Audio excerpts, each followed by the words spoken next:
మనం నడుచుకుంటూ వెళుతూ ఉంటే రోడ్డుపై అనుకోకుండా డబ్బు దొరుకుతుంది. అందరికీ ఇలా జరగదు. ఎప్పుడో ఒకసారి ఇలా అవుతుంది. రోడ్డున పడిన డబ్బులు కనిపిస్తే తీసుకోవచ్చా? తీసుకోకూడదా? తీసుకుని ఖర్చు పెట్టుకోవచ్చా? ఇలా ఎన్నో ఆలోచనలు మనసులో మెదులుతాయి. హిందూ మత శాస్త్రం ప్రకారం డబ్బును లక్ష్మీదేవికి చిహ్నంగా భావిస్తారు.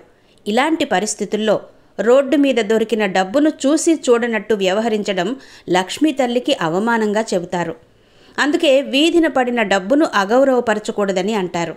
మీకు రోడ్డుపై దొరికిన డబ్బును వీలైనంత వరకు సరైన వ్యక్తికి ఇవ్వడానికి ప్రయత్నించాలి. అంతే తప్ప ఆ డబ్బును సొంత అవసరాలకు ఎప్పుడూ ఖర్చు చేయవద్దు.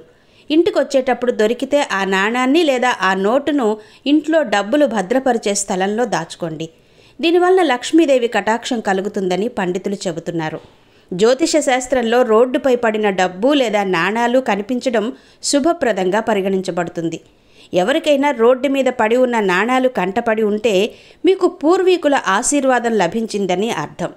జ్యోతిష శాస్త్రంలో రోడ్డుపై పడిన డబ్బు లేదా నాణాలు కనిపించడం శుభప్రదంగా పరిగణిస్తారు. ధనం లభించినప్పుడు లక్ష్మీ తల్లి అనుగ్రహిస్తుందని పండితులు చెబుతున్నారు. తద్వారా మీ జీవితంలో ఆర్థిక సమస్యలు అతి త్వరలో పరిష్కారమవుతాయి.